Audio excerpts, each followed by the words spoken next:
Welcome to our final lessons in our IFR flying series.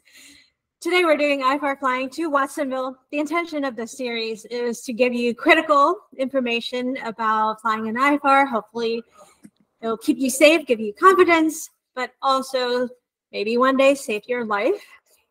And these are things that I learned throughout my journey as an IFR pilot and also teaching in instrument, teaching multi-engine, and flying in the jet world. I'm just combining all my knowledge together to share what I think is really important and sometimes not frequently talked about topics.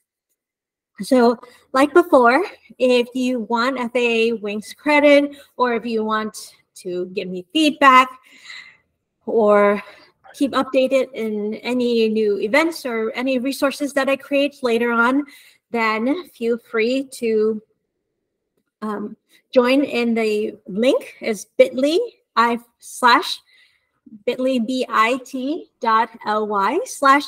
Watsonville. And all of this is in lowercase letters. It's just a Google form where you can put in the code. So there will be 2 code phrases throughout today, one in the middle of the presentation and one at the end. And so the form will ask you for those 2 code phrases, and that helps me verify with the FAA that you have attended the seminar, and then I can give you Wings credit for that. Any questions so far? Good. So a little bit about me. I teach single engine, multi-engine. I also teach instrument. I mostly focus on accelerated advanced training. Anyone who wants to get their ratings quickly, do the advanced training, instrument, commercial, CFI, CFII, multi-engine commercial, MEI, that's what I do really, really well. And I can do it quite quickly as well. Most of my students are ideally very disciplined, very dedicated, and we train in a very focused way. The way that I do it is I make really complicated ideas simple. So I'm going to show you some of the ideas today that will hopefully take complex IFR ideas that maybe you've struggled with in the past and make it super simple for you to capture and understand. Here are some of the events and resources I have coming up. So if you have loved this series and you thought it was really useful, and if you are IFR student interested in IFR, or you want an IFR refresher, I'm teaching ground school next year. If you have taken my ground school previously, you are welcome to attend for free. And any of my future IFR ground school, you will be able to attend for free. So the next IFR ground school I'm starting is in January 7th through March 10th, and it's on Sundays from 1 to 4 p.m. The other thing that I'm doing, which I'm very excited about, is I'm publishing a FAR AIM for IFR General Aviation Pilots 2024, which basically I take the most critical, important regulations in the FAR AIM, but I extract them for IFR GA pilots and I make it into a very small booklet. Because I don't know if you're like me, but and put in the chat box or emoji if you're like me and this giant book really overwhelms you. And most of you probably have never read it because it's just so big and juicy. And I find that when I teach my students, none of my students want to read regulations because this book overwhelms them. So what I want to do is create pocket-sized book that just extract all the most relevant information that you need. So I'm going to make one for IFR pilots for GA and one for private GA pilots. And I think that that would be incredibly helpful. It would have been really helpful for me if I had access to something like that. So here's today's flight plan. We are going to talk about why you might want to fly to Watsonville, some of the cool places that I've discovered, why fly IFR. We're going to do an accident case analysis. We've done this in the previous 2 seminars. I found it very helpful to understand the dangers of some of these airports and how we can make sure we avoid them. We're going to review the 3 key questions. If you learn with me, you know that there are only 3 key questions that I emphasize for all my students, because without knowing those 3 key questions, you're not in control of the airplane. The plane is flying you. So we're going to review that. We're going to talk about Watsonville approaches and departures. And then last week, we had questions about how to set IFR personal minimums. So I'm going to break it down for you on how I do it. So first question is, why fly to Watsonville? Here are some of the cool things I discovered in Watsonville. At the airport itself, Watsonville Airport, there's Ella's restaurant. Ella's is a very nice fine dining place with an average price, not too high, not too low. That's a nice place to take your family, your friends, special occasions. They have wood fire pizza. They have pasta. I love the mac and cheese with the bacon that is in little pigtails. Amazing sandwiches, steaks, really good. And it's a fantastic place to eat and watch other airplanes come in. Another place that I discovered is what's called Watsonville Hangar. It's just a 10 minutes walk from Watsonville Airport, but it's a collection of different restaurants. There are beer garden, there's boba tea, there's crepes, there's sandwiches, hot dogs, burgers. Really great place to get your fried chicken sandwiches. It's a fun place. And then Taylor and I also discovered Freedom Meat Locker. It's a mile walk, about 15, 20 minutes, depending on how fast you walk. But Freedom Meat Locker is a great place to get meat if you are an omnivore. One of our favorite is a wine and spice skirt steak. They marinate it, you bring it home, you grill it. Super soft, very delicious. If you're a total foodie, Watsonville is a really nice place to come. And the view coming there, flying into Watsonville, is gorgeous. It's very close to Reid Hillview as well, maybe 20, 30 minutes flight. A nice place to take your first-timer, family, friends to come and join. But sometimes Watsonville can be covered by marine layers like Half Moon Bay and Monterey. Watsonville is along the coast, so at times the airport could be in solid IMC. And we'll talk about this idea in the previous seminars, but I just want to emphasize it because this is so important. One of the biggest fatal accidents, the cause of fatal accidents, is VFR into IMC. 86% of non-commercial fixed-wing aircraft, according to the AOPA, is caused by flying VFR into IMC.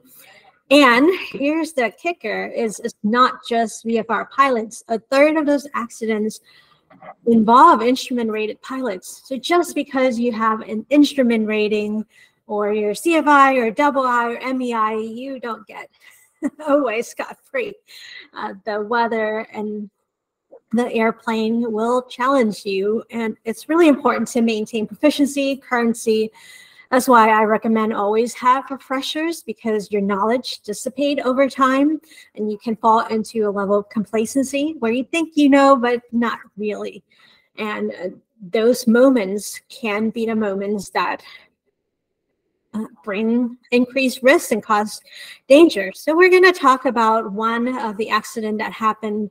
I know some people in the area know this family, know this accident. Jen, our chief pilot, is familiar with this family, and she was around when it happened. But this happened in July 7, 2021. And this guy took his Mooney, departed Watsonville. He has his wife and 2 kids in the aircraft. And here's what happened. So we're going to talk about the details. Basically, relatives reported that the pilot, his wife, and the 2 children were planning to take off from Watsonville, and they're flying to Pine Mountain Lake Airport. It's a great small airport in the mountains, kind of like Columbia, if you've been there. So the pilot departed his home airport, and at that time, the eyewitnesses were saying there was low-level stratus cloud layer. The takeoff was during the daytime, and he was taking off from runway 20, but directly toward the cloud layer. What they discovered was as soon as he took off, the airplane began a sharp left turn prior to reaching the end of the runway at about 400 AGL. And the NTSB think that he was trying to avoid a cloud layer. So imagine he's taking off, and on one end of runway 20, there was a stratus layer. He was taking off, he saw the cloud layer coming. He was a private pilot. He tried to avoid it. So he's climbing, he's turning, and he's pulling back on the yoke. And during this turn, the airplane stalled. It entered spin and descended rapidly toward the ground. The NTSB determines that the probable cause of the accident was the pilot's decision to conduct a takeoff towards a nearby low-lying cloud layer, and he didn't control his aircraft. He went to stall and spin. The other factor was they think the stall warning system didn't work really well, and so it was of questionable accuracy. But the airplane impacted a parking lot, and it actually hit a hospital as well. And when it crashed, it was engulfed in flames, completely burned up. So this is what the next day when they were recovering, this is what they saw. The plane is completely destroyed, and all 4 members of the family perished on that day. So then the NTSB was looking at the weather reports, and they have records. Every time that you call into a flight service station or you talk to a briefer, that's part of recording. So they recorded, he took off at 7:30 p.m. So they recorded at, earlier in the day, he made 2 calls, one at 10:23, and then one was a little bit later at 2:17. So in the first radio call, talking with the briefer, so he called the briefer on the phone. The briefer told him that there's an air met for IFR, that VFR from departure airport is not recommended, that the current ceiling is as low as 400 feet in the surrounding area. And then when he called later that day at 2:17, they were saying there's a marine layer moving inland, a very strong marine layer along the coast, and the immediate coast were sucked in. And then the pilot asked, well, when is it supposed to be clear? So the briefer told him that the marine layer is going to clear up tomorrow at 11 a.m. Now this pilot decided, for whatever reason, maybe there's he has to be there at a certain time, but he took off later that day at 7:30, and he entered the cloud. When they look at the pilot information, so this happened in July, the pilot took his exam in February of that year. At that time, he only had 57 hours. He did not pass his check ride the first time. So he retook his exam the second time on March of that year. He did not pass it either. And one of the reasons why he didn't pass it was because he couldn't perform the steep turn properly. He later took it in March, and that's when he got his private license, private certificate. So about 4 months later is when this accident happened. Now, if we were to compare the 3 accidents that we've talked about in this series, the first one was at Half Moon Bay. It was a sport pilot flying into the clouds. Obviously, he shouldn't have been there. Didn't have IFR rating. The second accident was at Monterey.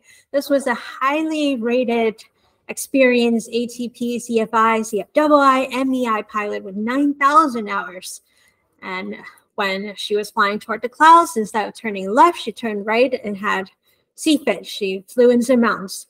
This pilot here, relatively low hours, brand new private pilots, also similar stall spin accident as the first one.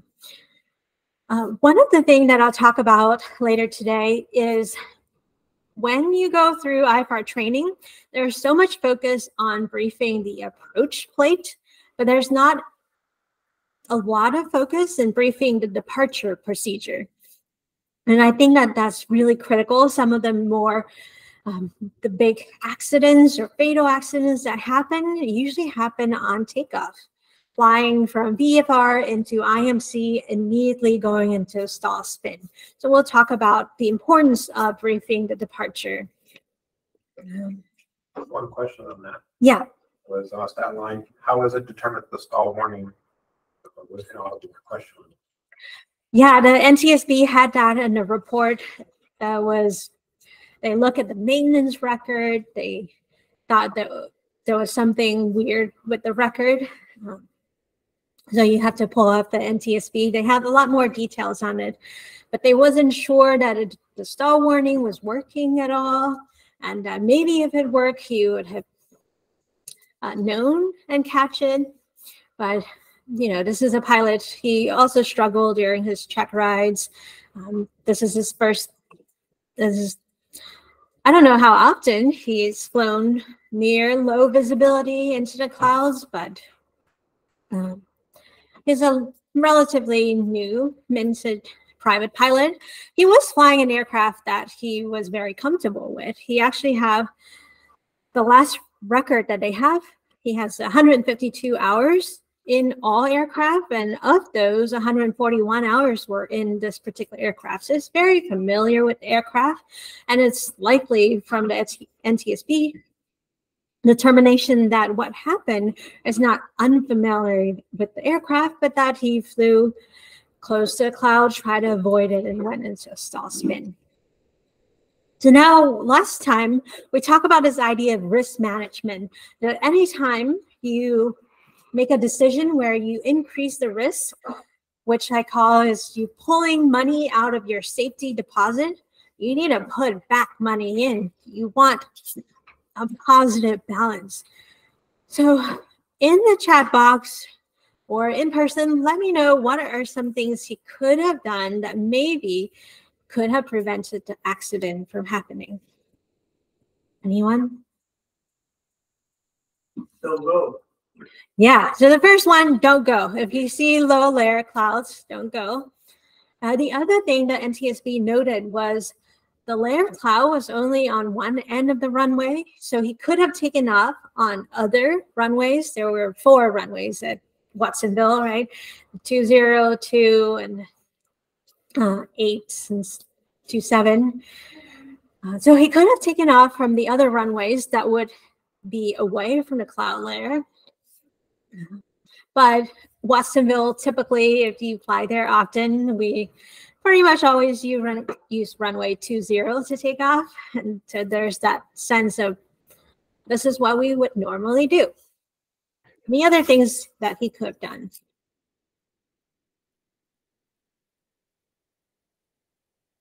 Anyone online? How high was the clouds at the end of the runway? The clouds, they were reporting about 2,000 feet, where there were multiple witnesses who were saying, 2,000? yeah, and the temperature and the dew point was pretty close together. Yeah, Dimitri says use departure procedure. Yep, but he would need an IFR pilot, current proficient, CFWI would help as well to fly that departure. Anything else?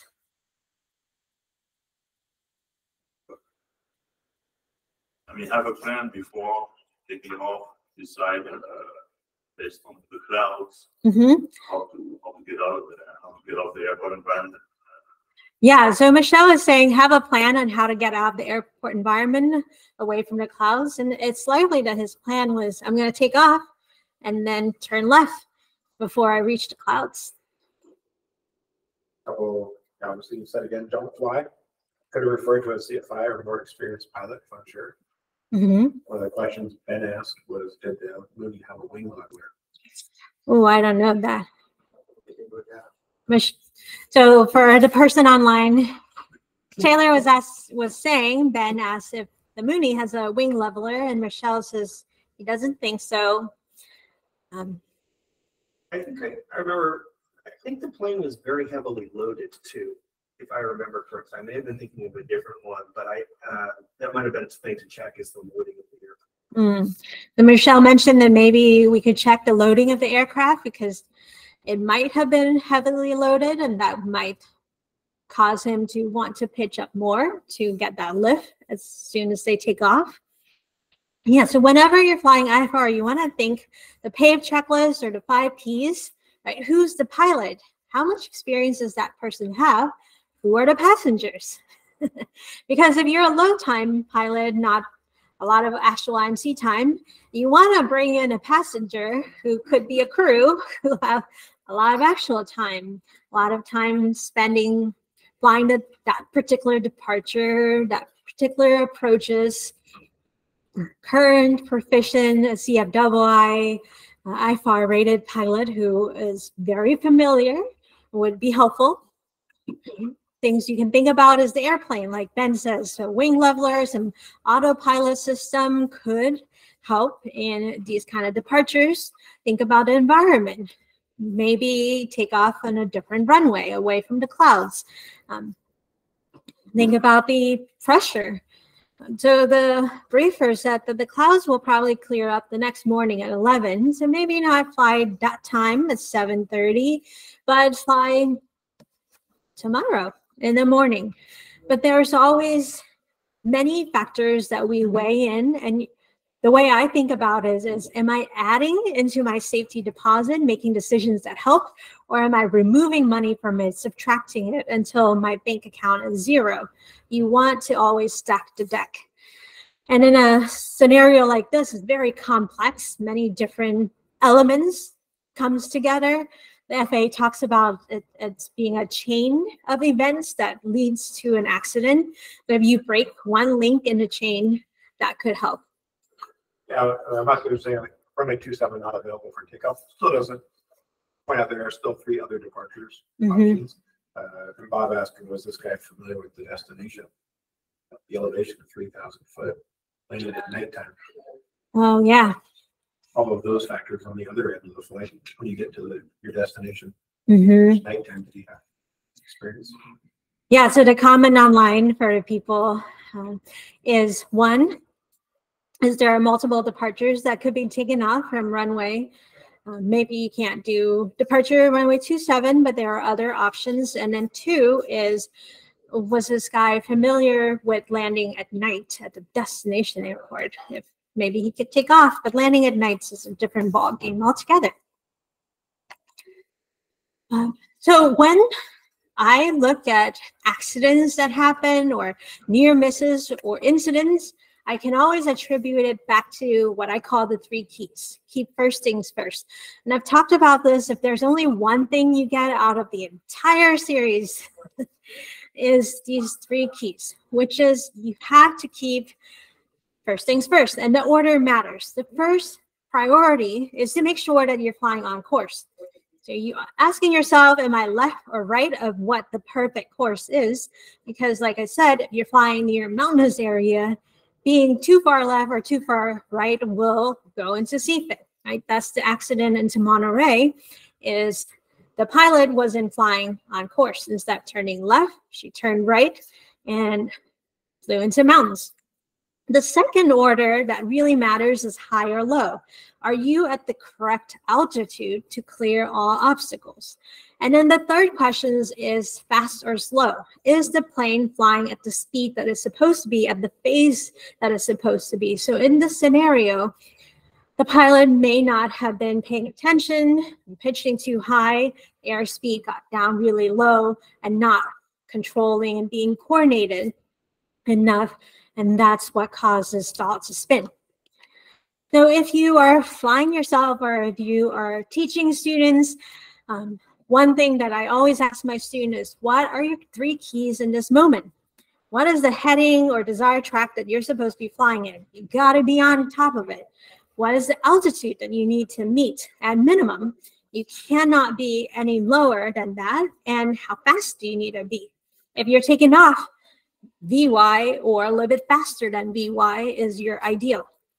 If you're cruising and it's a long distance, cruise really, really fast. But as you're coming into an airport, slow down. One of the accidents that happened in Watsonville was a twin recently. crashed into a Cessna 150 because that twin was coming really, really fast. So it violated the third rule, which is airspeed. You gotta control your airspeed as you're coming in close to a busy airspace. And so 3 things. A lot of students misprioritize what they're doing. For example, they're off altitude too low and they take a long time to correct for it. They think, well, it'll get there when it gets there. It doesn't work like that in the world of flying, because if you're too low for too long, you will hit something depending on where you are. So if you're low, you got to correct right away. Other things students would do that I notice is flying, and they're not flying straight and level, they're in a bank, and they're just keeping the plane in a bank, not noticing that they're turning, all the while doing the checklist. Checklist is not a priority until you have the 3 keys set, right? Until your airplane is under control. You know left or right, what course you're flying, high or low, what altitude, and fast or slow. If you don't have that, you don't have control of the aircraft at that moment. The aircraft is flying you. So you gotta get the 3 keys set, and then you can do other things like programming GPS, doing checklists. And so like I mentioned in the previous lessons, is the plate helps you with that, right? The top plan view helps you left or right, be on course, and that's your first priority. The second portion is it helps you know if you're high or low, okay? It gives you the altitude that you need to be. And then the third portion is the distance with respect to the runway. That helps you determine if you should be fast or slow. If you're far, go fast. If you get closer and closer, go slower. So let's talk about the Watsonville approaches in light of this kind of framework, this understanding. So the first approach that we'll talk about is the VOR Alpha into Watsonville. This is a favorite DP approach into Watsonville, but for some DP, they will refuse to fly into Watsonville because it's a high traffic area and we call it the Wild Wild West. It can be extraordinarily dangerous if you don't know what you're doing. We'll talk about what makes it dangerous. Here's a key principle that I've learned for myself is Watsonville VOR Alpha is a circling approach, and we'll talk more about what that means. But for me, if there's a circling minimums, I will choose whichever is higher, either the circling MDA, which is the minimum descent altitude, or the VFR traffic pattern altitude, which is whichever is higher. We'll talk about why in later approaches, but in this case, in the chat box, does anyone know what is the Watsonville VFR traffic pattern altitude? Can someone look it up and put in the chat box for us?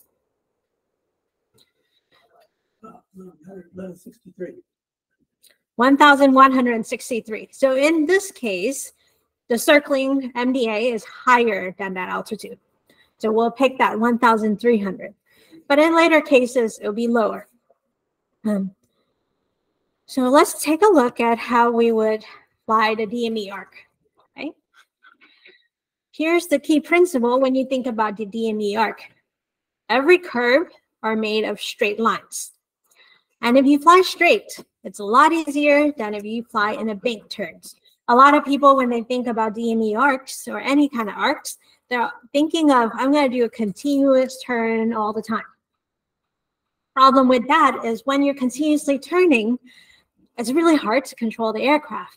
Put in the chat box or give me an emoji if any of you have struggled doing steep turns. Okay. Yes. Well, the continuous turn, like if you have a G1000 or the pilot do this goes continuous turn, right? Yeah. So if you have a G1000, it gives you different desired track along the way. I still recommend fly a series of straight lines because it allows your brain power to be able to observe and scan your instrument a little bit better.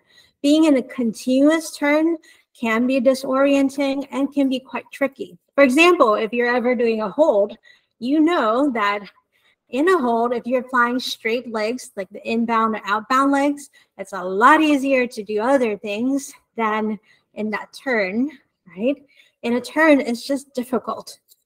And so, yeah, put online in the emoji or in the chat box if you ever struggle with steep turns, right? If you can't hold altitude or airspeed and you have to do it 1,000 times before your check rides. That's the reason why I prefer straight lines, right?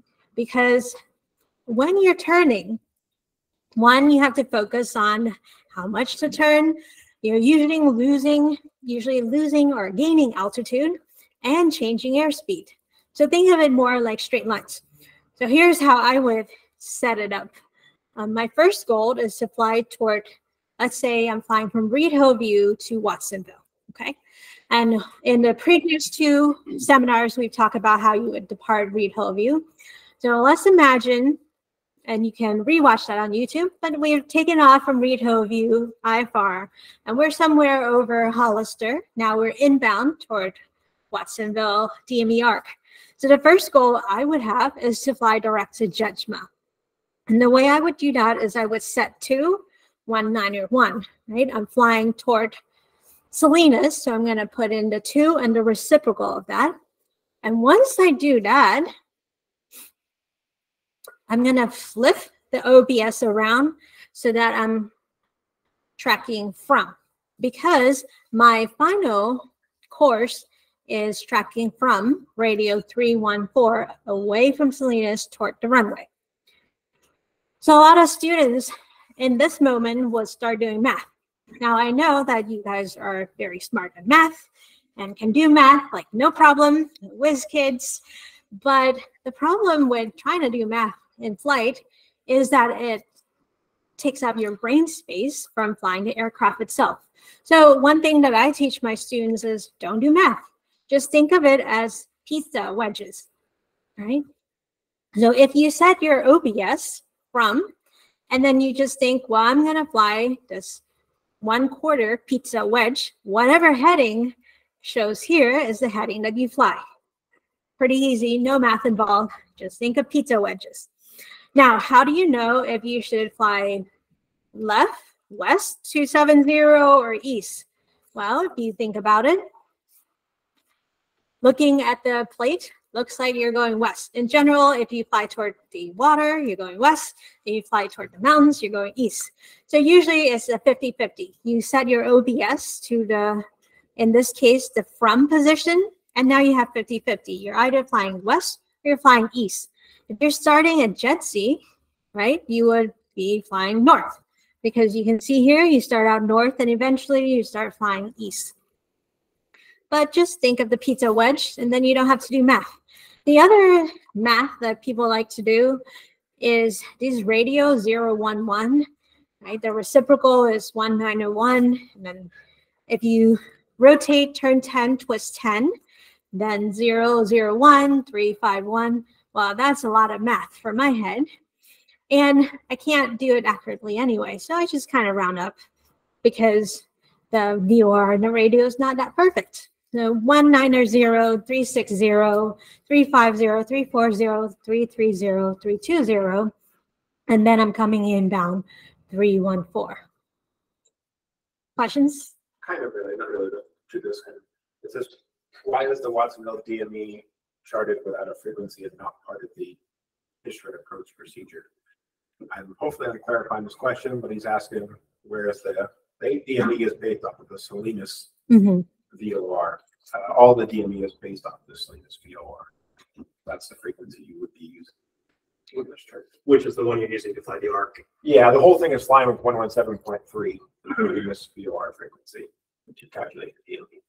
Yeah, so the entire ARC is flown with respect to the Salinas VOR. You're 8 DME away, and you're just flying this circle.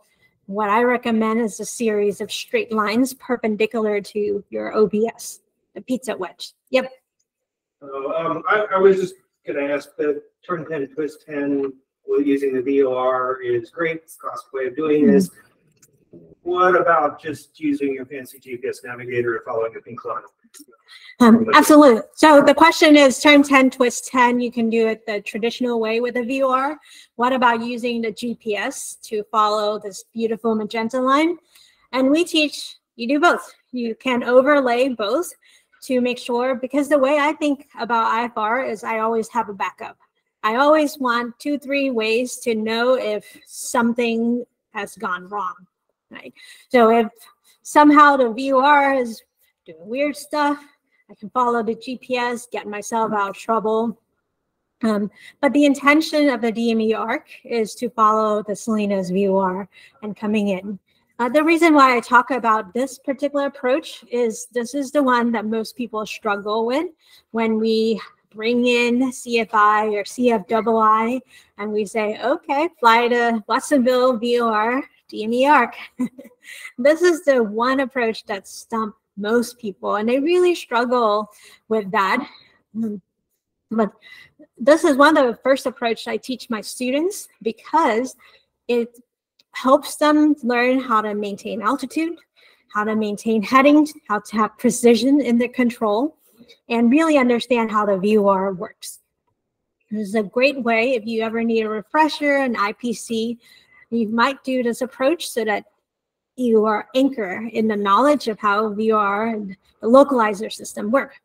So once you pass this DME Arc gauntlet, and then you fly inbound, it's pretty easy. So if we look at the approach, you just fly inbound, start at Kinu, 3,700, and you descend 2,400, and then all the way to the circling minimums.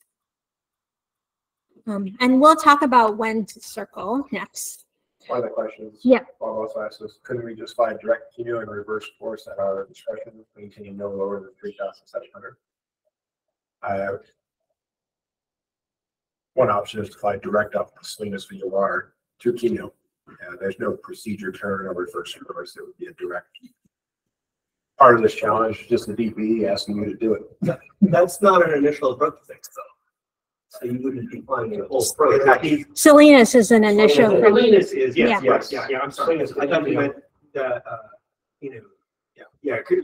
if you went direct to Kinu, you're risking hitting obstacles or something. That's why you fly the whole approach, right? Mm-hmm. Yeah. So 3 ways to start this. Yes, direct from Salinas to Kinu is easiest.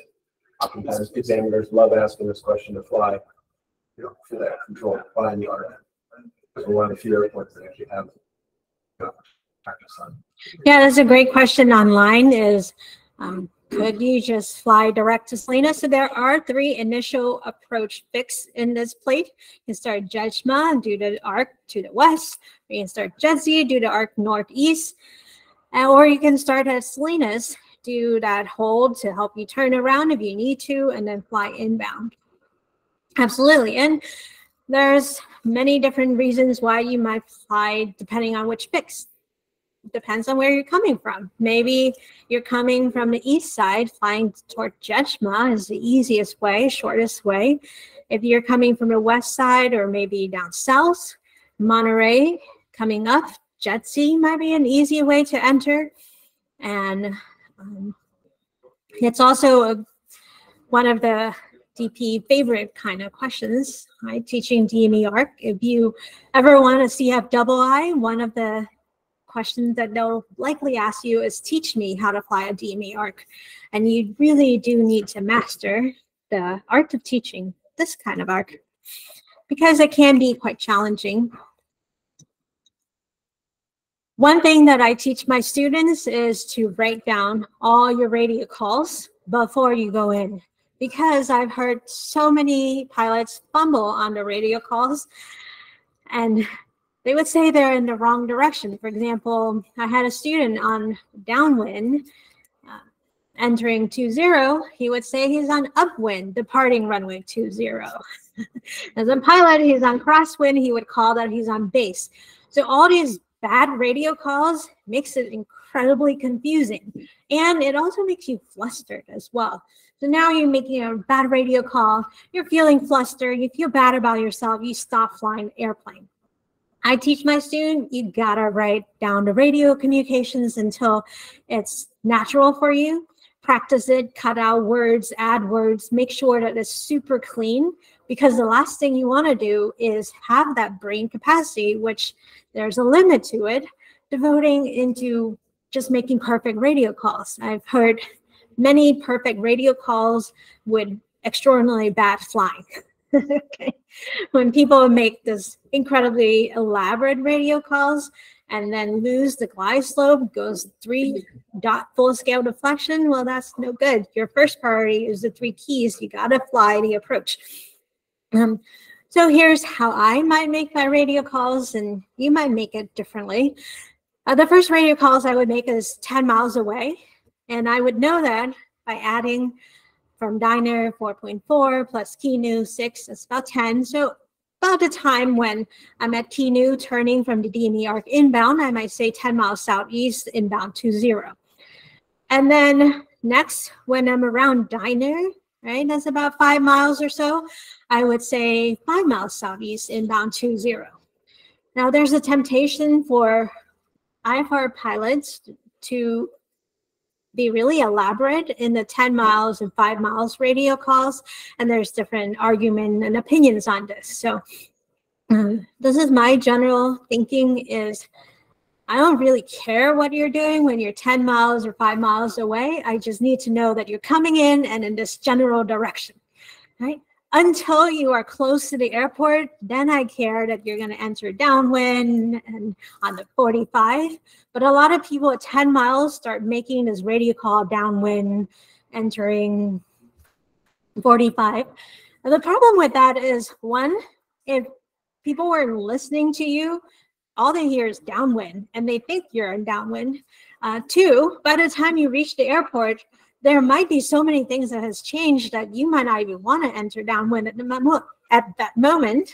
You might be doing 360 to sequence in and all that. And 3 is at 10 miles and 5 miles, you're probably intercepting the approach and coming in. So you really don't want your brain power to be consumed with radio. You want to set a stable approach coming in. So in general, for me, this is just a personal opinion, and I know there's different style. I just say I'm 10 miles southeast inbound 20, 5 miles southeast inbound 20. Until I'm about 3 miles and I've assessed the situation, I know where each aircraft is, then I begin reporting legs, like on the 45, runway 20, left downwind 20, left base 20, and final 20. That's just my style.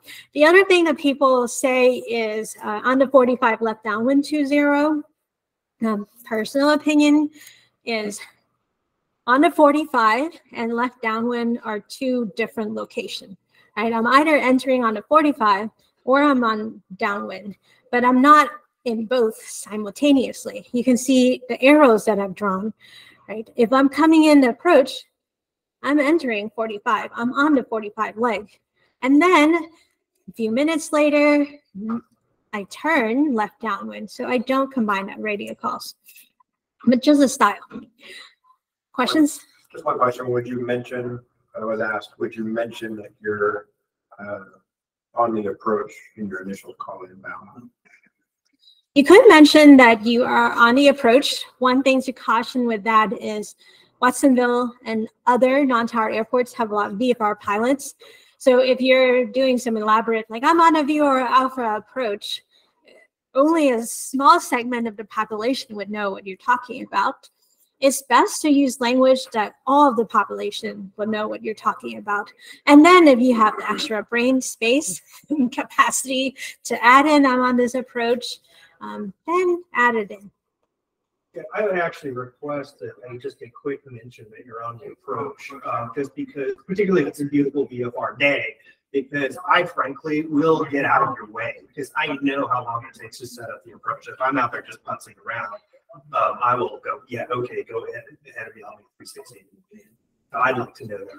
The other thing is on a 45, I would also like to know which 45 you're on. So I like left 45 to 0. Yeah, okay. So Michelle adds in, he's a very conscious pilot and super nice pilot is for you to say you're on the approach because then he'll get out of your way. That's awesome because he can appreciate how hard it is to get an approach. And then he also appreciates left 45 runway 20. Yep, I agree with that. Might say it was mentioning just saying, instead of saying, maybe just say inbound IFR, just so VFR pilots are aware, I would use both your position with distance and could say the approach name, VOR Alpha Approach, because that allows VFR pilots to know where you're at position-wise, and IFR pilots know that if somebody is waiting or is on the approach, understands. So You've got two audiences. yeah, it captures both. Yeah, I agree. So the comment is you could say the VFR positions and also the approach as well. And my opinion is great. Yeah, if you have the brain capacity to do that, please do it.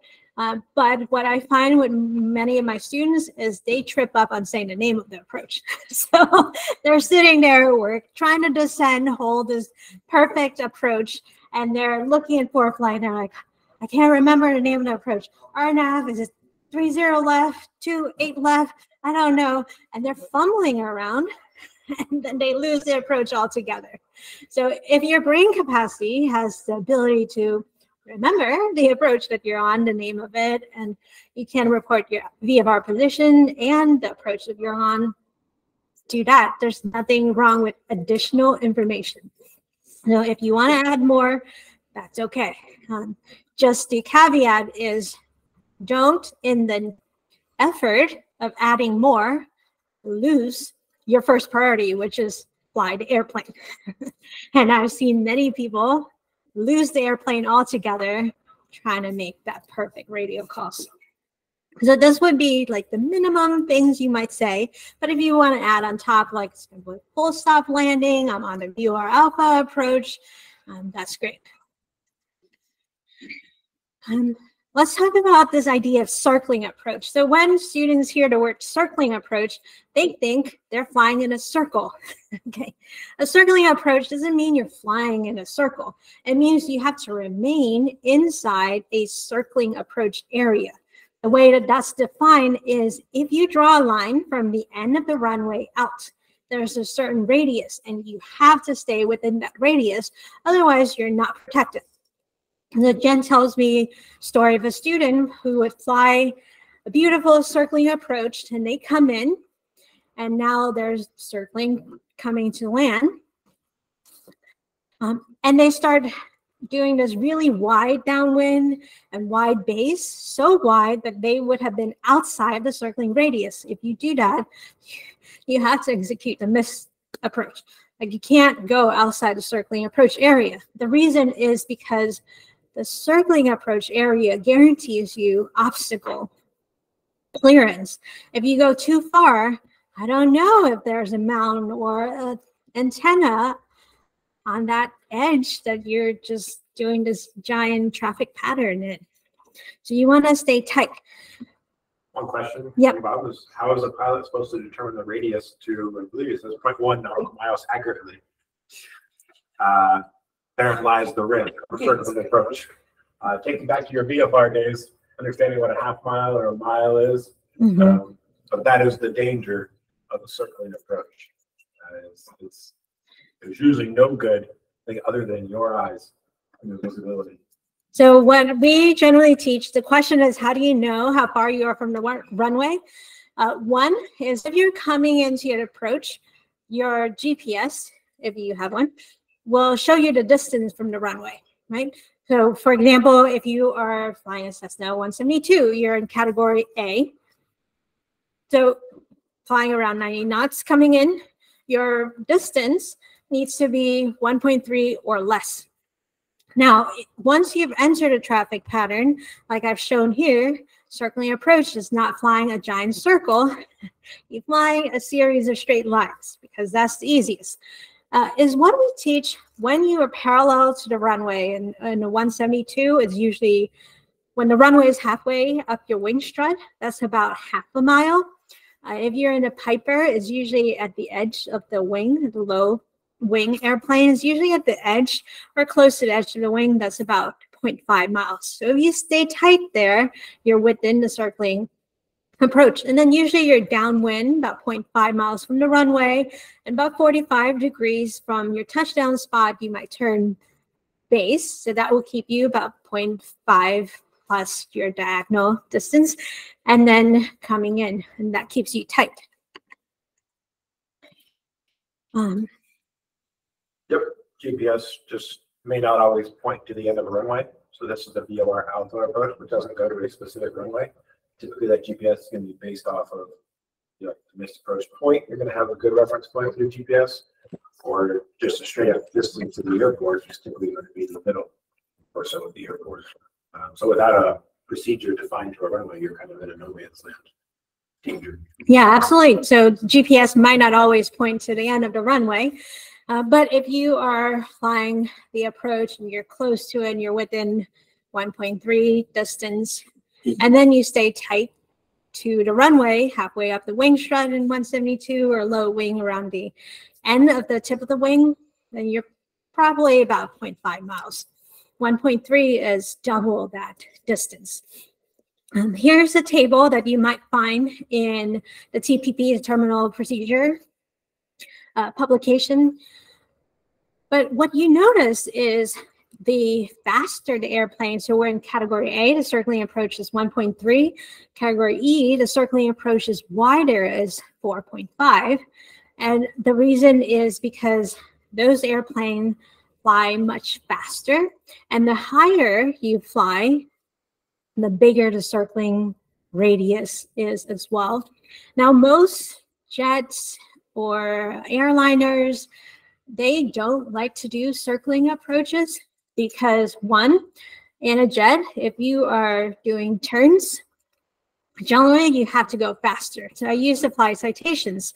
And if I was flying a straight-in approach, I would be in one category, like category B. But if I was flying a circling approach in the traffic pattern, I have to fly faster, because if I fly too slow, I get into accelerated stall. So now I'm in category C.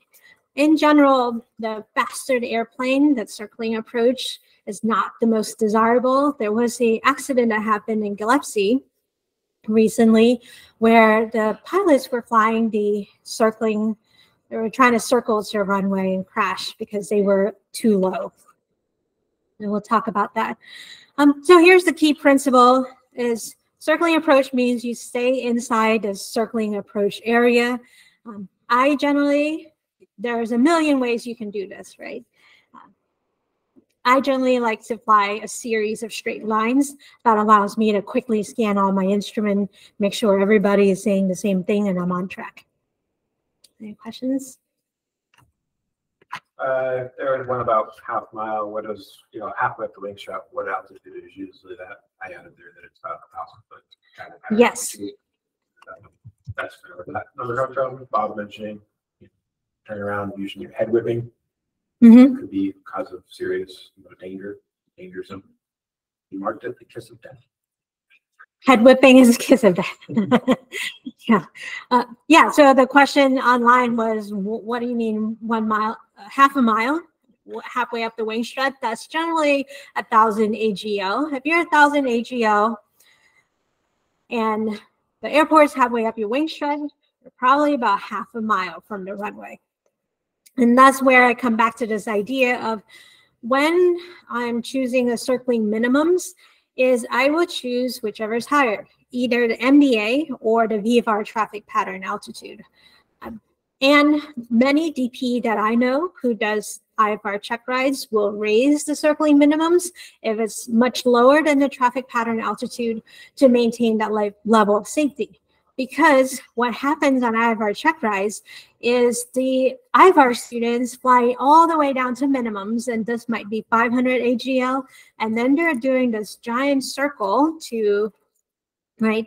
They're entering the traffic pattern 500 feet below everyone else, flying downwind, base, final, and in this whole looking around for traffic, turning, they start descending low and low and lower. And then they get to 300 AGL or 200 AGLs, it becomes incredibly risky. So what DPs have learned from that is, in general, most DPs that I know will raise up that circling minimums, will simulate, there's a NOTAM, so that when the students are circling, they're doing at least 1,000 AGL just to maintain that level of safety. Now, for me, my personal minimum, I've generally done that. I raise it up to about 1,000 AGL or generate traffic pattern altitude, just to give myself that level of safety. I would not go down to the lowest minimum all the time. The other reason is, especially if I'm flying into a non-towered airport, is I want to be at the same altitude as other VFR traffic around me and be able to see them easily.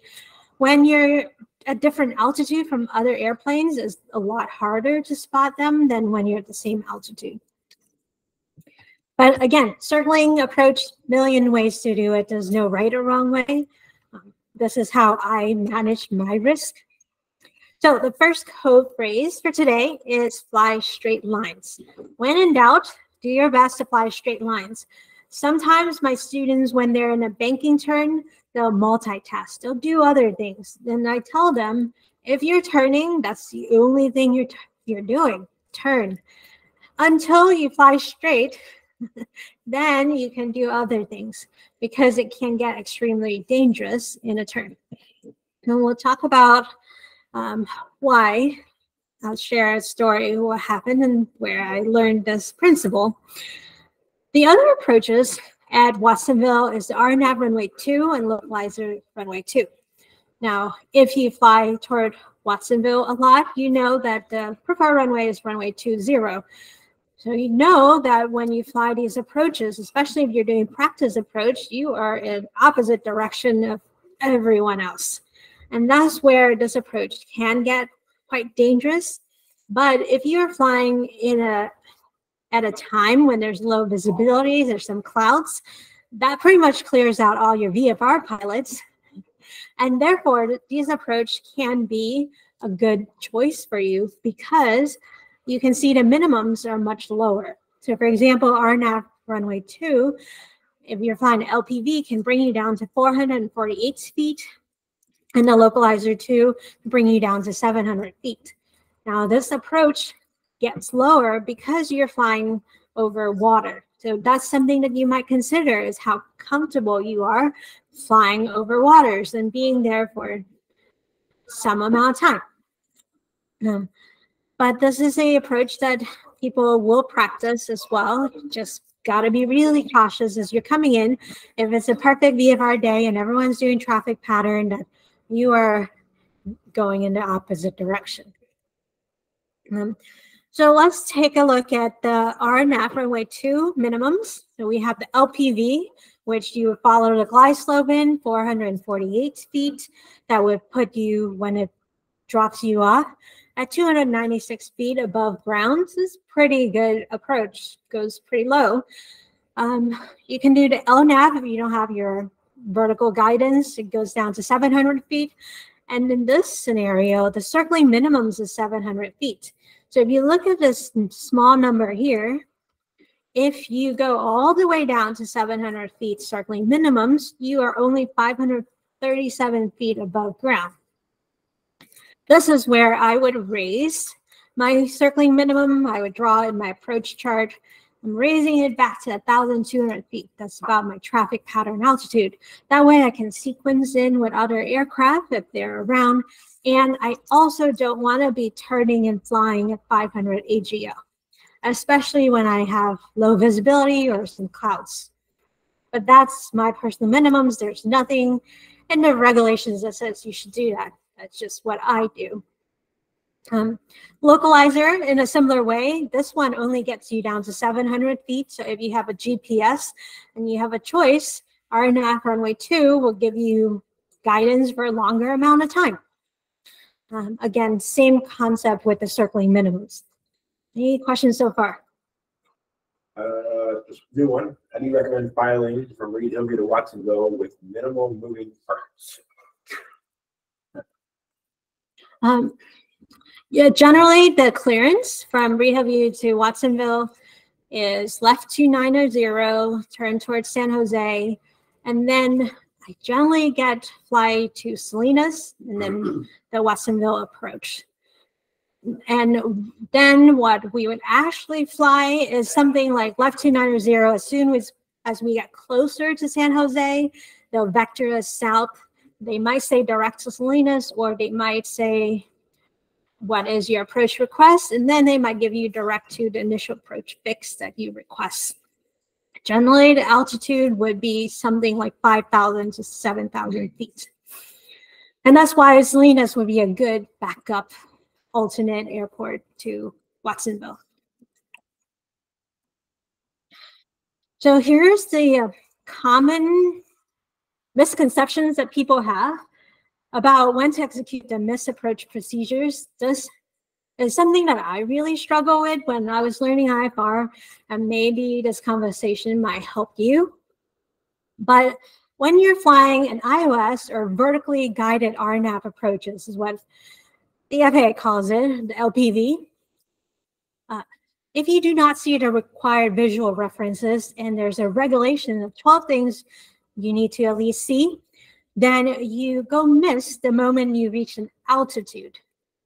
But if you're not flying an IOS or an LPV, some vertically guided RNAV approach, and the minimums is an MDA, which is a minimum descent altitude, then you go miss when you reach a location. So the DA is an altitude. You reach there, you go miss. The MDA is actually a location. It's not, oh, I reached that altitude, I go miss. No, you got reach the altitude if you want, but you got to go miss at the location, which is the misapproach point. Because let's go back to the fundamental basics, is we operate in what I call 4 dimensions. X, Y, Z, and time, right? Or the 3 questions, left or right, higher, low, fast or slow. So here's an image of a DA. If I'm coming down and descending on the glide slope, and I'm following the localizer and the glide slope, then my left or right is taken care of by my localizer. That's, we might say, is the X plane. And the glide slope takes care of high or low. That's my Z plane.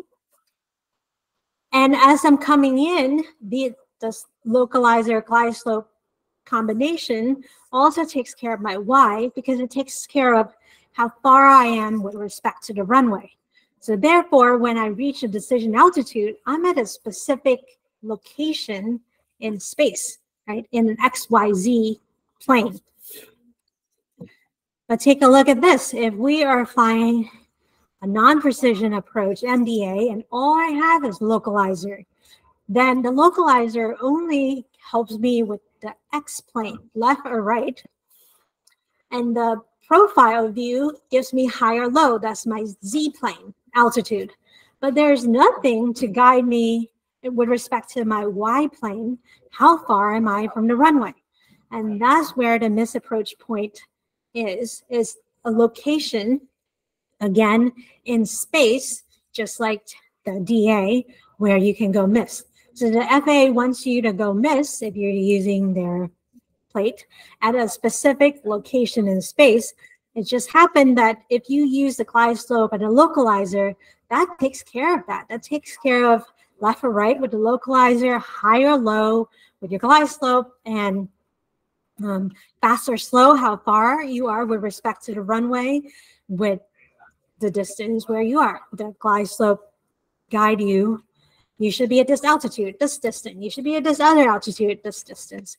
Whereas if you're just flying a non-precision approach, nothing is giving you that guidance on how far you are from the runway. So you have to go miss in the misapproach point. This is a common failure on a IFR check ride, because the student might be confused and fly a non-precision approach. And the moment the student reached the MDA, the altitude, they go miss.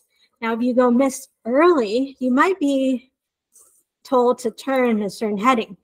If you turn at the wrong location, remember your left or right, your first priority. If you turn too early, you might hit something.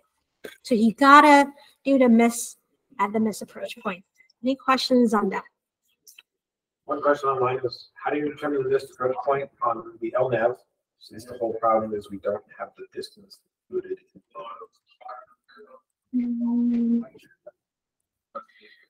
On the LNAV. So if you look at the RNAV runway 2, for example, and you're coming in, there's a VDP, the visual descent point, right? Now, LNAV only. When you fly down and you are at the visual descent point, which is 1.6 mile from the runway, and you don't see the runway, then you get ready to go miss. Your GPS, because this approach for the RNAV goes to runway 2, your missed approach point will be runway 2, the freshwood, basically. That is your missed approach point. So in this one, because it's an RNAV approach, your GPS should have all these fixes in it as part of the approach. Yeah, the better question is, how do you know where the miss point is on the localizer, which gets a little tricky. So your answer to finalize this one, because this is an approach on a GPS based to a runway, your GPS will have a runway missed approach point fix. Love it. Usually the threshold, but yes. Yes, so I love this question. Okay, this brought up a really fantastic topic. Is if you're flying the RNAV runway 2, the miss is when you reach the runway threshold. So on your GPS, it'll say distance 0, or the GPS will pop up miss approach point, or it'll say, do you want to unsuspend, right? To click to unsuspend it. Then on the localizer too, how do you know where the miss approach point is? So if you look at the lower left corner, there's a timing component, and it says if you fly to final approach fix, which in this case is nulls, and you start your timer and you fly 90 knots ground speed, then at 4.4 minutes 12 seconds is when you should go miss. That's your miss approach point. So it says final approach fix FAF to MAP, final approach fix, or final approach point 6.3 nautical miles. So if you're using the RNAV 2, your miss is when the GPS is distance 0, miss approach point, go click unsuspend if you want. And if you're flying a localizer 2, it's a timing component. This is why I stress for my students, if you're going to fly the approach, use the ground speed. 90 knot ground speed, try your best to maintain it. A lot of students try to fly the approach using a certain RPM, which I think is not helpful, because if I put that pilot into a different airplane, the RPM, the power setting is completely different, right? What RPM you set in 172 is different than 172 RG, which is now in manifold pressure, which is different than a multi-engine. And then if you fly a jets, you're looking at N1, N2 percentage. So learning to fly using a power setting is, I think, can handicap the pilot, because it makes it really hard for that pilot to transition across different airplanes. I teach my students to use speed. So in this case, I teach my students flying the approach to use a ground speed. That way, if there's an approach where a timing component is required, if you hold 90 knot ground speed, you start the timer, the final approach fix, and the localizer 2 in this case is null. 4 minutes, 12 seconds later, that's your miss approach point. Any questions on that?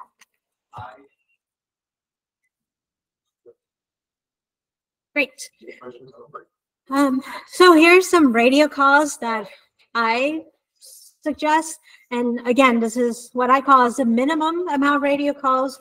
You would say this if your brain power, is maxed out.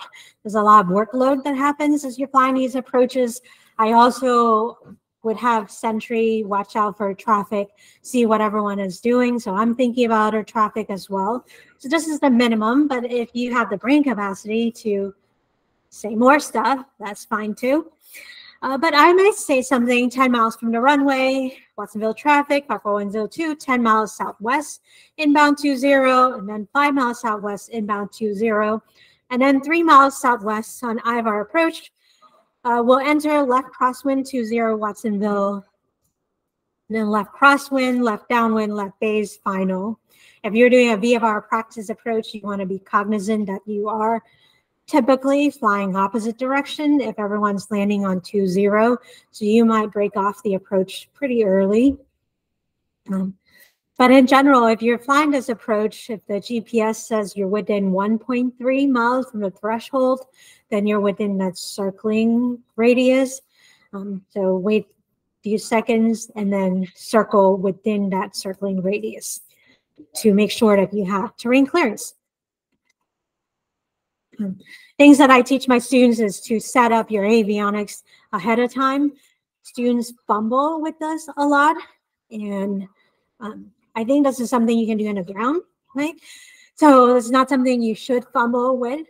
Figure it out on the ground. That way you're focused on flying the airplane. The 3 keys is your most important thing.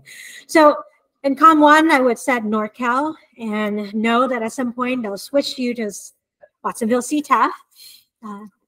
Like a previous talk on Half Moon Bay, you might put in Com 2, monitor CTAF if you want to. Com 2, I would put in Half Moon Bay AWAS, and maybe the Salinas ADIS is the backup alternate airport. But once I get the Half Moon Bay AWAS, I might switch it to CTAF if I'm still with NorCal, just to monitor and listen to see how many airplanes are in a traffic pattern. I'm looking at my sentries to see where are all the aircraft, where they're landing, what are the intentions. You can usually see the little icon fly in circle, and then you know that plane is doing traffic patterns. So that's really helpful. In my nav, I would put in active the localizer, in this case, the 108.3, and then standby Salinas VOR, that's my miss. And then I have the destination backup, so I set identical, because I've had scenarios where my nav 1 fails, and then I have to go with nav 2. And then in flying, again, keep your brain load minimal. Focus left or right, be on course, high or low, be on altitude, and control that speed as you're coming in. Far, you go fast. On the approach, 90 knot ground speed.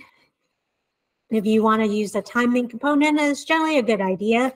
90 knot ground speed in a trainer aircraft or smaller GA aircraft.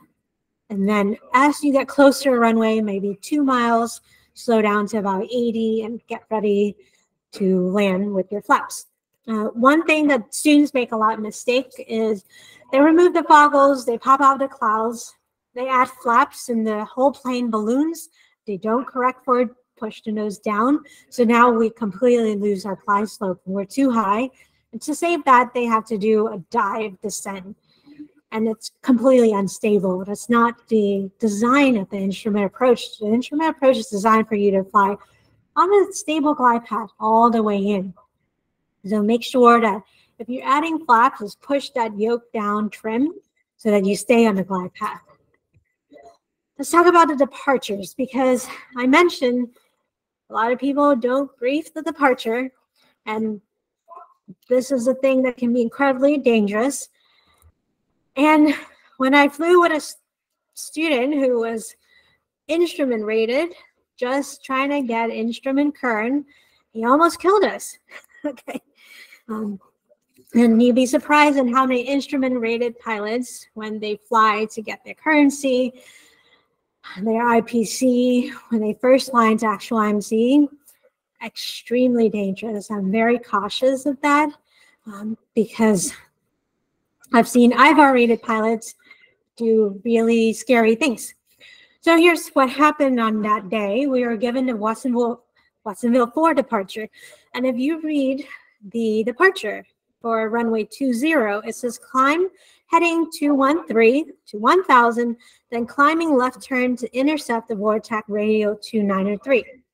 So the students put in the radio 2903, and you can see that this radio is really, really far away from where Watsonville is. And we took off. We hold runway heading 213, climb to 1,000 feet. And then the student's looking at the VOR and just trying to intercept the radio, which says full scale deflection left. So he just kept turning left. And he turned us all the way 180 degrees in a circle. At which point, NorCal says, are you flying the Watsonville 4 departure? And he realized that he made a mistake, so he's flustered. And so he lied, and he said, yep, I'm flying the Watsonville 4 departure. So then NorCal realized that there was something wrong, and NorCal says, fly heading 180 immediately. So now he realized, oh, I really made a mistake, and NorCal now knows, and he's nervous. So what he did was he looked at the heading indicator, and he just banked the airplane. So we are at this moment about 700 feet AGL, just took off Watsonville. He banked us 60 degrees, and suddenly we're in a steep spiral dive toward the ground. To which NorCal says, are you sure that you're climbing? And we're definitely not. We are descending 1,000 feet per minute. I took over, level off the plane, and got us climbing back up again. And in the stress of the steep spiral and trying to get out, get us back wings leveled, trying to get us to climb, we pull up the yoke. And then we saw that the airspeed was getting slow. So then we pushed back the nose back to VY. But in that instant, incredibly dangerous. And if I wasn't there to take over, I don't know if that pilot would have survived. It happens in a split second. Super dangerous. So here's my pet peeve with this kind of departure is I wish the FAA, and if I have a chance, if any of you know who designed these approach plates, if I had a chance to talk to them, I would say, could you give us a heading to fly?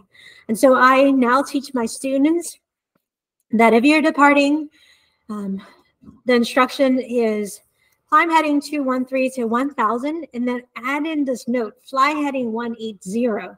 Just fly south.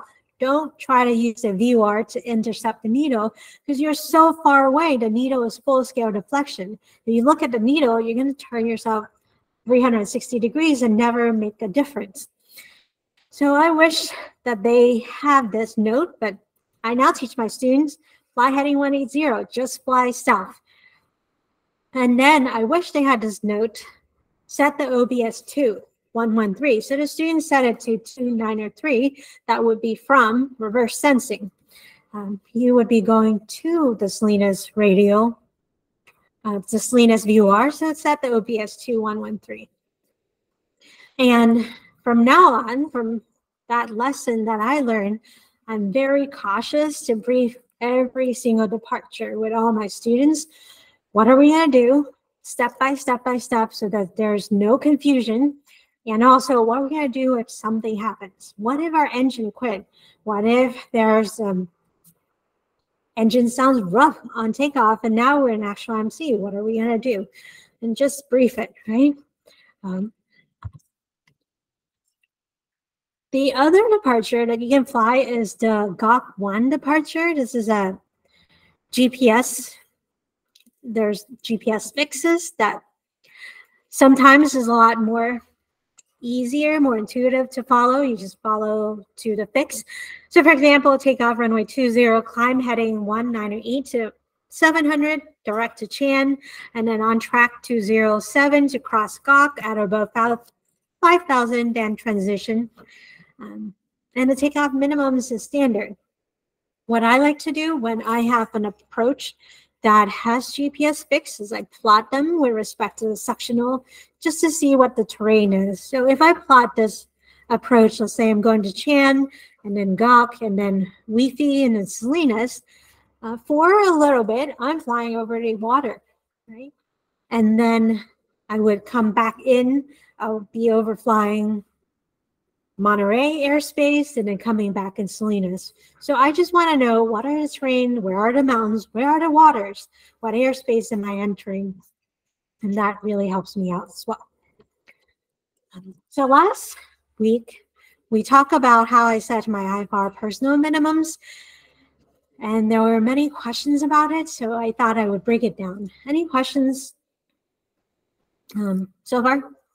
Not a question per se, but I would make a comment. If you look at the IFR low chart, L3, if it's more specifically, The mover intersection is on the 293 radio off of Watsonville. So if you flew straight out from the 213 heading, you would eventually could use mover MOVER as an alternative. At the Watsonville 4 departure? Yeah, as a fix. That's not what the procedure says, but that is a way to kind of link the two, that radio and that Salinas.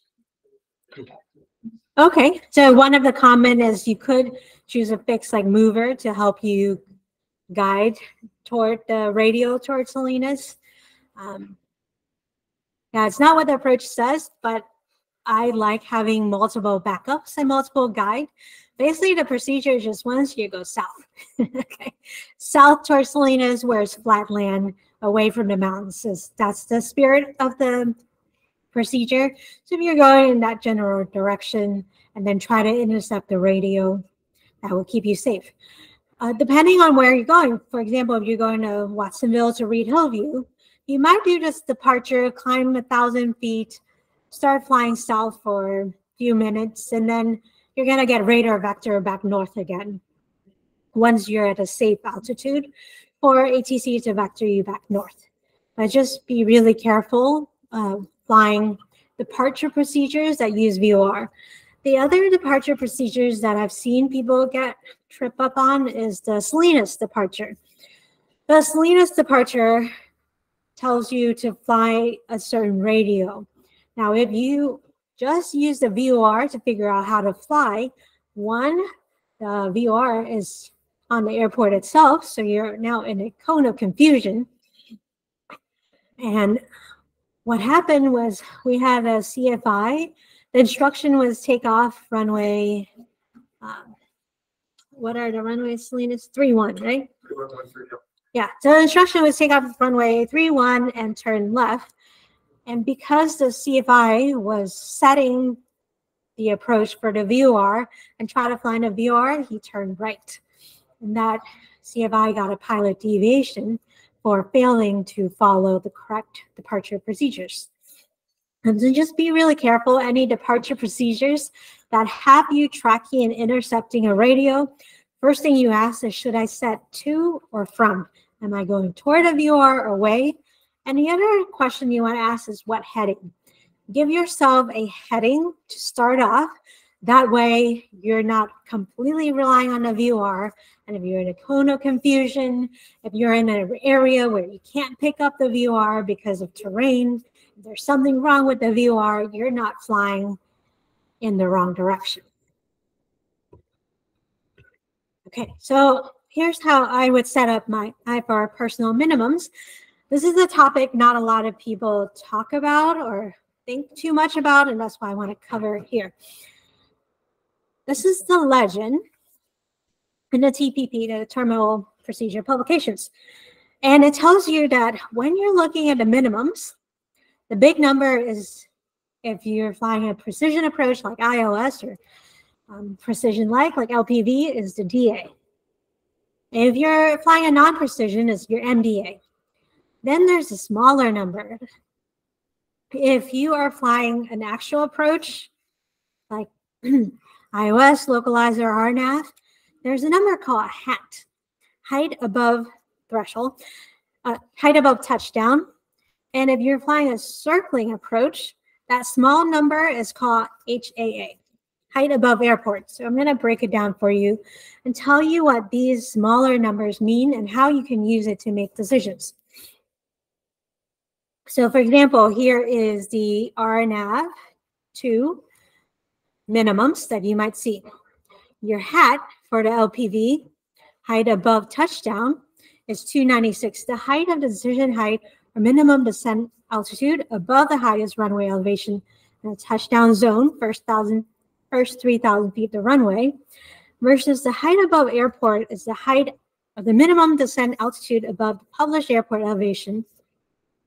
So I made some drawings to help you out.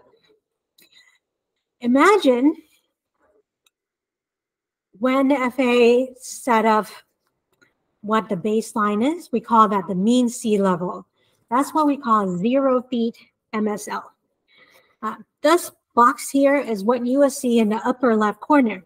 When students brief the IFR approach, They usually talk really fast, and they're like an auctioneer. They'll rattle off stuff like final approach course 018 and runway lane 4,502, touchdown zone elevation 152, airport elevation 163. But they really don't know what that means. So today I'm going to talk through what that means. The touchdown zone elevation is looking at the first 3,000 feet of the runway for the approach that you're landing on, and the highest elevation within that first 3,000 feet of the runway. So in this case is 152. Yeah. Where do we see that these definitions are in the AIM? Yes, these definitions are in the AIM, which I would put in my little FAR AIM book, right? It's for you to find really easily.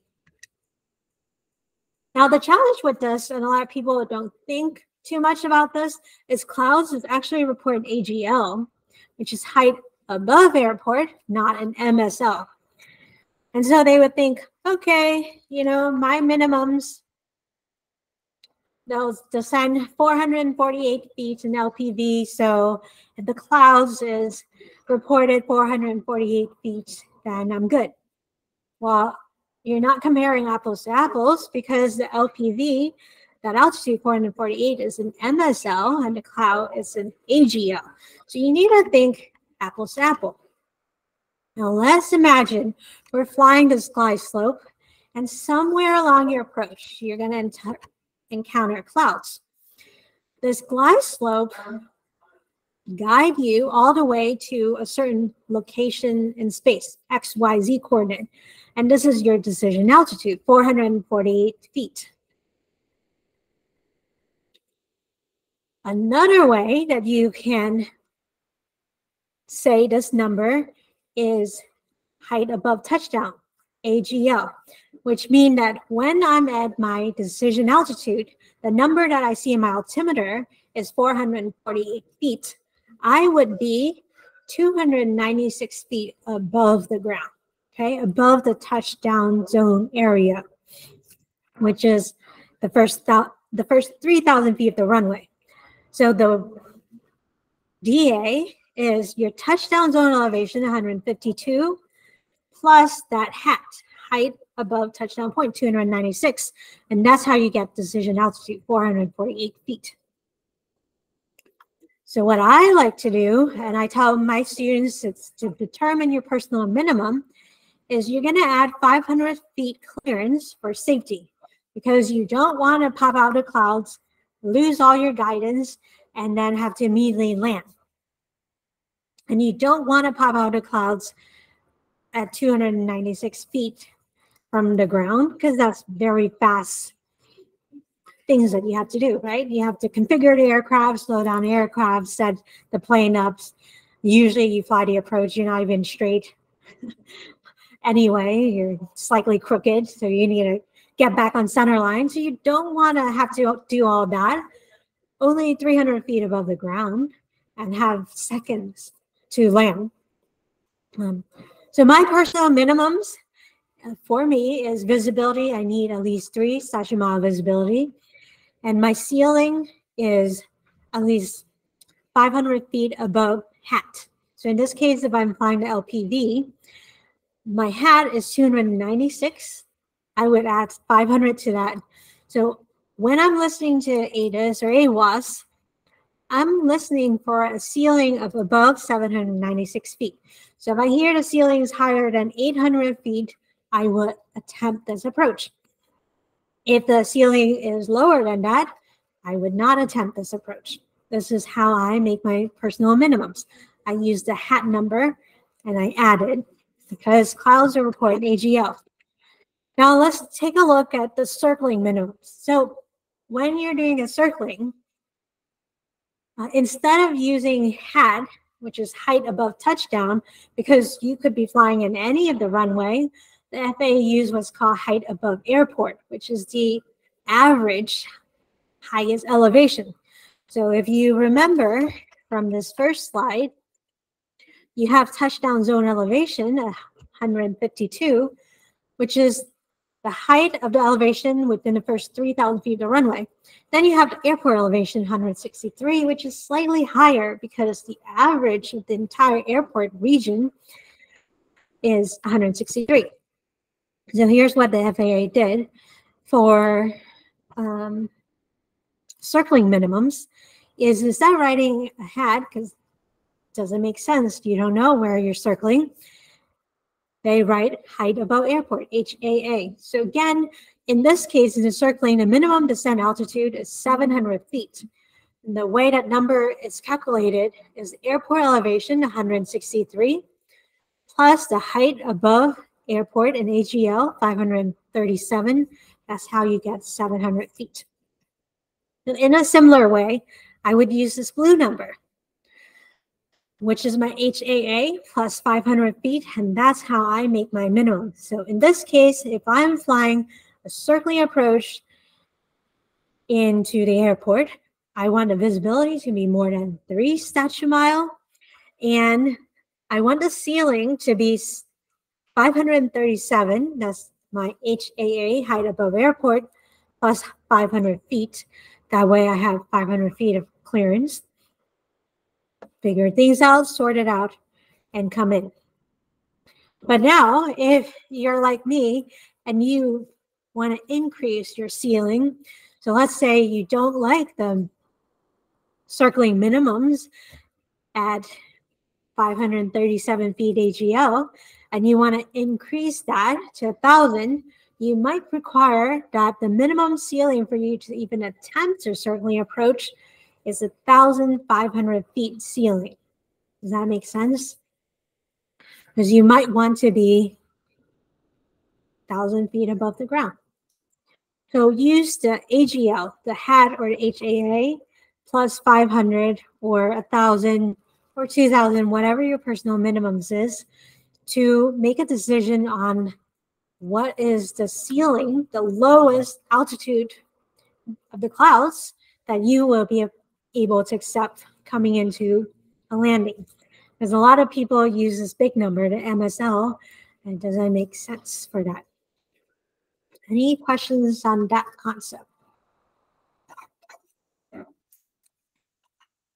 All right, great. So the second code phrase is brief your departures. Again, one of the most dangerous phase of flight is flying the departure, and that's where a lot of fatal accidents happen in the departures, but usually we don't emphasize that in the training of briefing the departure, being sure you know exactly what to do. We focus a lot on the approaches. There are accidents that happen in approaches. Usually accidents that happen in approaches is involving being too fast or too slow or being too low and hitting obstacle.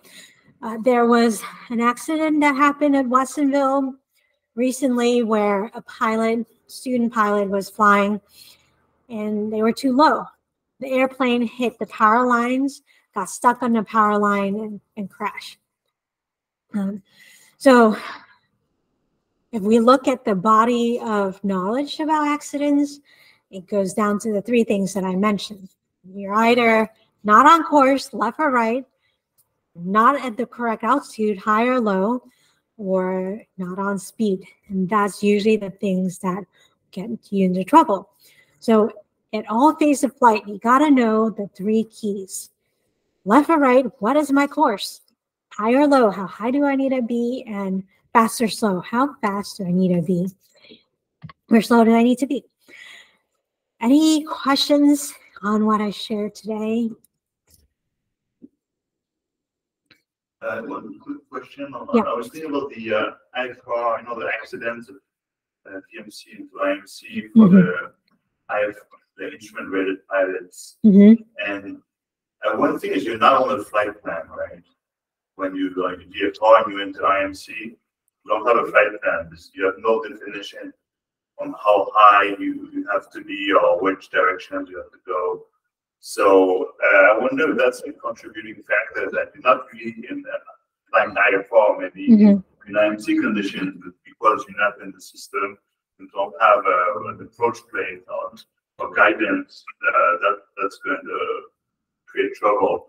Do you have any comments about that? So Michelle is saying that he thinks sometimes the accidents that happen VFR into IMC happens because the instrument rated pilot might not even be on a flight plan, and so they're not following a departure plate, and that could cause the accidents to happen. So there's a portion of it that is there should be in IFR flight plan, but they didn't want to be because they're not current and proficient. They're worried about the regulation and busting the FAA requirement. So they might fly without any guidance. The other thing is sometimes they are in instrument flight plan doing the departure, following guidance, like my student, right? We were flying IFR flight plan. We're flying into actual IMC. This is an IFR rated pilot. He just flew this departure and passed the check ride like a month ago.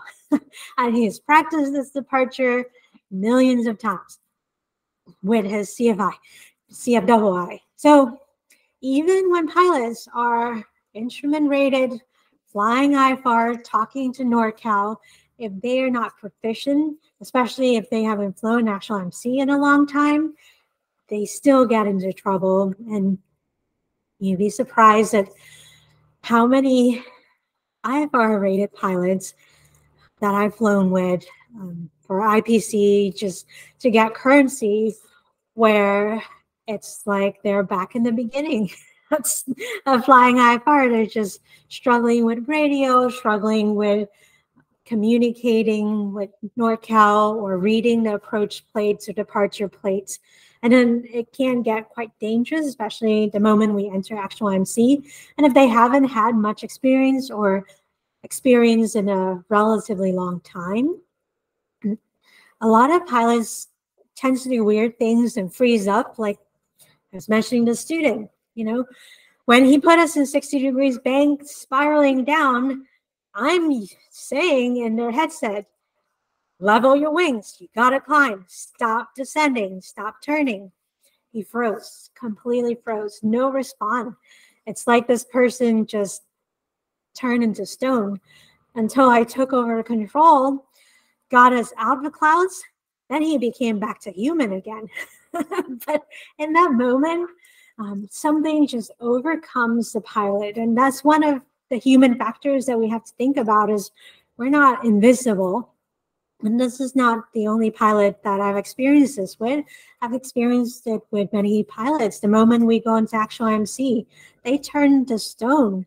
They do weird things. I've had pilots in a descent bank us, pull up, pitch up, and pull the power. And I'm like, what are you doing? This is the perfect recipe for a stall. Spin, you know, like. And in that moment, I said, put the nose down, get the wings level, keep the power there. The pilot turned to stone, no response, could not say anything back. So there's just this weird phenomenon that people have when they go on an actual MC, and if they haven't had much experience or training, just stop flying the airplane. And like that lady in Monterey, like, you know, ATP, instrument rated. She was elderly, or she was older. She was 73.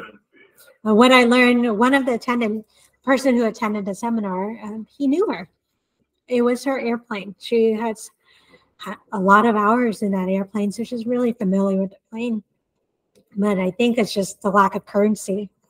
She has 9,000 hours. So lots of experience, but if you're not current, it can get you too. Any other questions? One from Eric. How does he get your book? Current. Oh, right. So I am going to publish this book on Amazon, and it's going to be an ebook, which I'll regularly update it, and I'll have a hard copy as well. So I'm making 2 books, one for IFR pilots, GA pilots, and one for private pilots, because this frame is just, for me, really overwhelming. And I wish that someone could just make something really tiny with only the most important thing so that I can ignore the rest. And that way I'm at least have a decent chance of actually reading the book. I find reading regulations really fun and interesting because it shows me what's the limit. And I like to know the limit so I can dance within the limit. And sometimes not knowing gives me a level of anxiety and confusion. Like a lot of students, when they're first starting out learning how to fly, the idea of emergency and how to handle that scares them because they haven't thought it all the way through. They haven't ever practiced the power of 180. So they haven't really seriously considered the limits of what's possible, and that unknown is what gives them incredible amount of anxiety and lack of confidence. But once we train them to find the limits, just like if you know the regulation, you know the limits, then it really helps you know exactly what to do. So if you're interested in a ground school, you can sign up with the front desk. If you're interested in the book, I'll have it available on Amazon. You can email me and let me know. If you want a Wings credit, bit.ly/IFR Watsonville. Any other questions? I'm here to, yeah. One of them was what happened to the student froze up, able to fly an actual IMC again, or years? So I encourage him to fly an actual IMC. Whether he chooses to do it or not is up to him. I've had students who train with me in a multi instrument rated, and when I asked him to file an approach into Watsonville, he turned to me and he asked, how do I file an IFR flight plan? And how do I file a flight plan from Reid, Hillview to Watsonville? And then when I asked him, what approach or what airport did you train out of when you did your instrument rating? He said he trained out of Watsonville. So like, this is a pilot, instrument rated, who trained out of Watsonville, asking me, how do I file a flight plan into Watsonville? But it's these scenarios that makes me want to create these wing seminars, because there's a level of, I think, complacency and a necessity for more training that even if you're IFR rated pilots, that make sure you get the training, make sure you stay current and proficient, because those skills degrade and disappear very quickly if you don't do it often enough. But I sincerely hope, and I try to tell all the pilots that I do fly with, is, you know, if I see that they have very low actual IMC time, I tell them, hey, make sure that you fly with someone who's current and proficient into actual IMC and build up that experience, so that if you ever have to fly by yourself and you enter the clouds or low visibility or haze, or you're flying into the sun, or it's rainy, there's the inverse, what's that word? Inverse temperature? Inversion. When there's inversion and there's pollution, you can't see stuff, that you don't get yourself or other people in trouble. But definitely, if you haven't had much actual IMC time, find someone who do and get that training, because everyone seems to behave really weirdly in actual IMC until that gets trained out of them. Any other questions? Any other questions in person? Yeah. Do you have any, or what guidance do you have, or have you heard anything about once you break off the instrument approach and transition to circled land, if you lose sight of the airfield or you enter a cloud, do you just fly the mist regardless of where you are in that circular protected area that you're? In general, what I would do is, if any time I lose sight of the runway in a circling, I go back to where the runway is, because that's the lowest part of the airport, and I execute the mist approach. Do you have any thoughts on that? I think you have to have a level of confidence to begin that descent below that MDA, that minimum descent altitude. And so to start that circling, you better be pretty darn confident you're not going to lose sight of the airport. Sure. Yeah, I think that would be, I'd like to think that would be fairly obvious, but there's a lot of conditions that can be challenging. I feel like I just want to get a little farther away, feel more comfortable with, but always knowing where that misapproach procedure takes you, get yourself turned back towards the airport, it's fine. Yeah, I might be wrong. Was that a factor at the Gillespie field? It was nighttime, I think. It was nighttime. But I'm thinking like, you know, if the runway approach lights or the runway edge lights are unidirectional, it's night, you lose sight, perhaps there's no clouds. Yeah. But you just get disoriented for one reason or another. If that's the same one, I believe King Martha, they talked about that at Oshkosh. They had an entire seminar that was dealing around the Gillespie circling approach. There are a lot of factors in there. One just wanted to get the thing done. And there were a few other things that I can't remember why they did a circle in one direction versus the other at night.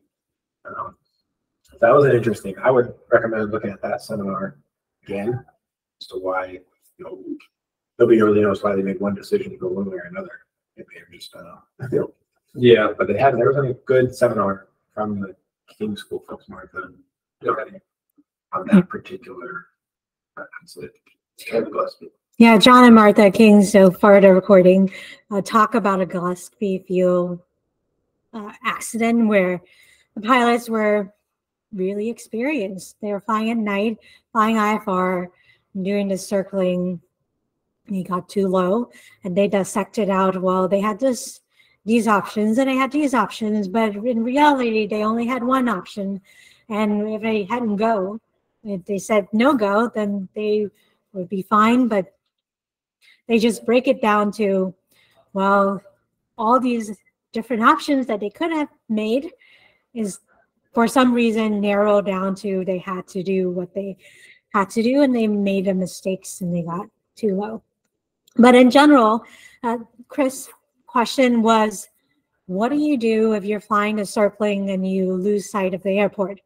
Well, one, that's why I talk about this idea of a personal minimums, is you want to add that extra buffer so that you pop out a cloud and you have a certain distance, height, altitude from the clouds so that you would never re-enter the clouds again. You stay close to the airport, you keep the airport in sight, but at any point you start losing direction of the airport, you start getting disoriented. The general recommendation is you fly back to the runway on that approach, because that's the lowest part. You're staying away from terrain. The airport is the lowest part of the terrain wherever you are. So you get back on that airport and fly the miss approach. But in general, have that buffer so you're never in that scenario. And the reason why I tell you that is because I used to fly corporate jets, and this is why I don't fly corporate jets anymore, is we had to, most of our flights fly to minimums. And when we pop out, I had 2 seconds to land that jet. The minimums would be 200 AGO, it's foggy, it's cloudy, it's hailing, sometimes it's negative 30 Celsius, there's ice on the runway, there is snow, and they report the runway surface is low. I pop out, I got a few seconds, configure the aircraft and put it on the runway and try to brake and stay on the runway without slipping and sliding down this snowy, wet runway. It was really extraordinarily dangerous. And that's why, for me, I wouldn't fly that kind of flying anymore. And why I add a buffer, because I've seen what a mile of visibility looks like, and it's nothing. You know, even 3 statute mile visibility is extraordinarily low, but that gives a little bit of buffer, and then that's why I add that altitude above HAA, height above airport, or height above touchdown, just so I never pop in the clouds again. Because there were some several times when we pop out of clouds, we're in the descent, we add flaps and the nose just slightly pop and we're back in the clouds again. We push back that nose, try to make this landing. Some of our landings were sketchy. Some of the landings coming into Boise, Idaho, when it's hailing, it's a vertical dive into the airport, depending on the approach. But it pops us out. We have to descend really quickly, put it down on a short runway, come to a full stop. The runway is slippery, so we're skidding down the runway. So don't go down to the lowest minimums visibility and ceiling that the FAA posts on the plate, because that is super dangerous, in my opinion. I've seen those, and it's not a good sight to be as a pilot. Now, what saves us is the faster and more advanced aircraft you have is usually an autopilot, so it's a lot less work. But if you're a GA pilot flying hand fly, don't go down to those lowest minimums, visibility and ceiling in that weather, because you don't have autopilot, you're on your own, and those visibility and minimums are super tight, very low. Any other questions?